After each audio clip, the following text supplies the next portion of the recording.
Nah, jadi di Islam itu bukan soal kaya atau miskin. Kita harus berupaya menjadi orang kaya karena itulah salah satu tantangan sebagai seorang manusia di dalam ekonomi. Artinya kita unggul tuh. Sama dengan harus jadi pintar, karena pintar itu unggul, bodoh itu ya tinggal nggak ngapa-ngapain. Kaya itu ya dengan keunggulan karena lo harus ngeluarin effort yang tinggi untuk itu. Nah, tinggal kemudian bagaimana memperlakukan kekayaan yang prinsipnya adalah zuhud dalam spiritualitas Islam.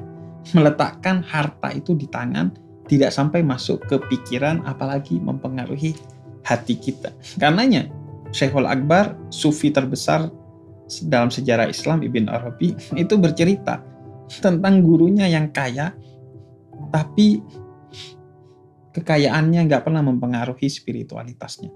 Tetap dia rendah hati. Tetap sederhana di tengah kekayaan.